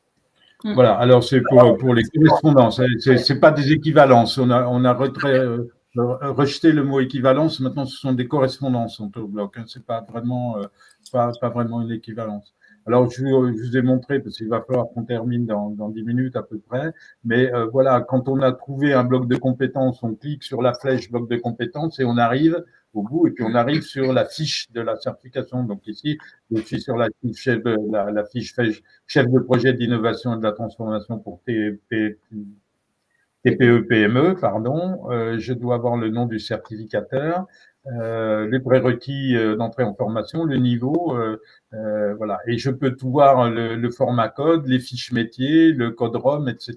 Voilà. Et puis, donc, je peux faire, et quand je continue, je vais trouver à nouveau les blocs de compétences de cette fiche. Et puis, j'ai les offres des organismes de formation partenaires. Alors, je pourrais vous montrer une fiche d'une certification RNCP d'un organisme certificateur qui s'appelle Ministère du Travail, ou sur une fiche, le Ministère du Travail a 1273 organismes partenaires. Voilà, parce que bon, c'est une certification qui existe, elle porte le numéro 1200, je ne sais plus combien, donc c'est une très vieille certification, donc 1273 partenaires agréés par le ministère du Travail pour préparer à cette certification. Le ministère du Travail a un avantage, c'est qu'il a des partenaires déclarés, ce qui n'est pas le cas de l'Éducation nationale, et qui pose un problème, hein. Bon, on ne va pas s'étendre là-dessus. Mais les offres des partenaires, les 2 partenaires qui sont là, peuvent nous contacter pour mettre leur logo et puis leur offre de formation préparant la certification. Et c'est là où on a bien, avec notre système, le certificateur qui, lui, communique sur la certification et puis l'organisme partenaire qui, lui, communique sur son offre. Moi, je vous propose une formation initiale, une formation continue, une VAE, un apprentissage, un contrat pro. Voilà, quelles sont vos offres? D'accord? Et donc, notre système est à la fois, parce que certifproplus.fr vise quand même d'abord le grand public avant tout. Comment trouver la certification dont j'ai besoin? Et puis, une fois que j'ai trouvé la certification dont j'ai besoin, je vais regarder comment je peux y accéder. Ah dis donc, je suis coiffeur et puis mon patron veut m'augmenter, mais il faut que j'ai une CAP. Alors, je vais commencer par aller mobiliser mon CPF pour faire une formation de coiffeur dont je n'ai pas besoin. Alors, il vaut mieux que j'aille me rendre compte qu'il y a un CAP de coiffeur et que je peux l'avoir en candidature individuelle. Bon, alors, je vais regarder ce qu'on me demande. Je vais travailler un peu les matières qu'on me demande, un peu de mathématiques, un peu de ceci, puis un peu de scolaire. Et puis, mon coiffeur va m'aider un peu à préparer mon examen, puis j'allais passer mon examen en candidature individuelle. Pourquoi j'irais mobiliser mon CPF pour quelque chose dont je n'ai pas besoin? Voilà. Et 10% des certifications sont obtenues par candidature individuelle, ce qui, encore une fois, est un chiffre important. Voilà, d'autres commentaires Une question qui avait été posée, quel doit être le niveau de développement de la justification de la correspondance? Le niveau de développement de la justification de la correspondance. Ouais, donc là, France Compétences, ils ont actualisé le document demande d'enregistrement et maintenant on a un tableau donc, qui permet justement de faire ces correspondances. Donc il y a 4 catégories de correspondances qui sont détaillées. Et en effet, il y a une petite partie où on doit justifier des écarts, si c'est une correspondance partielle, où on doit justifier des équivalences, des similitudes, si c'est une correspondance totale. Après, France Compétences nous a présenté un modèle qu'il avait fait lui-même avec un exemple. Et ils n'ont pas détaillé 10 pages, hein, c'était 3-4 lignes pour justifier de la correspondance totale ou partielle. Et pour les correspondances, il y en a une autre question. Est-ce que ce sont des correspondances avec d'autres, je ne vais pas utiliser le mot qui a été utilisé, mais avec d'autres certifications du même domaine et ou même niveau d'études? C'est bien les deux, en fait. C'est bien les deux. Oui. C'est dans le même domaine et le même niveau. C'est évident que si vous comparez des blocs de compétences de niveau 6 avec des blocs de compétences de niveau 5, c'est pas bon. Hein. Et si vous comparez de la coiffure avec de la boucherie, ce sera pas bon non plus. Et j'anticipe une question qui n'a pas été posée, mais qui, moi, m'est souvent posée. C'est que l'ERS et le RNCP ont des correspondances entre eux. Notamment, je peux avoir une certification ORS qui équivaut certainement peut-être à un bloc d'un RNCP, et donc cette correspondance, il faut l'établir. C'est pas que entre RNCP et RNCP et ou RSCH, RSCH. C'est important à prendre en compte. En effet, ouais. Et ce qui est intéressant aussi, c'est quand vous déposez une certification ORS, d'aller la comparer avec des blocs de RNCP. Ouais. Par exemple, si vous visez en destinataire des coiffeurs, mais dans le CAP coiffeur, vous voyez un bloc de compétences qui ressemble à votre projet de RS, là, vous pouvez vous poser des questions. Alors attention, il y a une question sur les blocs de compétences n'ont pas besoin d'être exprimés en verbe d'action. Est-ce que je vois? Bien sûr que si, parce que vous avez le titre du bloc de compétences, c'est une chose. Maintenant, il faut aller voir ce qu'il y a à l'intérieur du bloc de compétences. Hein. C'est une fois qu'on a vu le titre, on a dit bah tiens, c'est comparable à ce que je fais. D'ailleurs, c'est le même titre que mon bloc à moi. Donc on va aller voir ce qu'il y a dans ce bloc-là par rapport à ce que nous avons fait. Mais dans le bloc, il y a bien évidemment que des verbes d'action à l'infinitif avec ce que l'on fait, parce que ce sont les compétences. Hein. Le titre du bloc, c'est l'activité qui est décrite. Hein. Après, il n'est pas forcément obligé d'être à l'infinitif, mais effectivement, bah là, on peut le voir sur la page, il y a développement, donc c'est un verbe, développer, pilotage, piloter, analyse, analyser. Donc effectivement, il faut que ce soit quand même des verbes d'action. Après, ils ne sont pas forcément… Alors, oui, parce que dans la partie, je vous ai dit, dans RNCP, il y a une colonne activité. Normalement, dans la colonne activité, on ne met pas de verbe, parce qu'effectivement, développement, c'est une activité. Hein. Et pour faire le développement, voilà les compétences que je dois avoir. Faire ça, comment, avec quels moyens, dans quel but. Et puis, très souvent, on s'aperçoit qu'une fois qu'on a commencé à faire ça, les choses s'enchaînent. Ah bah tiens, faire un cahier des charges. Et puis la compétence suivante, ben, avec le cahier des charges, voilà ce que je dois faire. Hein. Et les choses s'enchaînent comme ça. Donc c'est pour ça que la lecture verticale est importante. Voilà. Mais dans le référentiel, ce sont bien des verbes d'action. Hein. Mais l'activité, c'est un substantif, c'est pas un verbe à l'infinitif. Et c'est le titre du bloc. Hein. Il ne faut pas confondre le titre du bloc, qui est l'activité, avec les compétences qu'il faut avoir pour mener cette activité. Bien séparé, d'ailleurs, le référentiel au RNCP s'appelle référentiel d'activité, de compétences et d'évaluation. Voilà. Et au RS, ça s'appelle référentiel de compétences et d'évaluation. Hein, parce que l'activité, elle est décrite dans le titre du RS. Tout ça est vachement logique. Hein.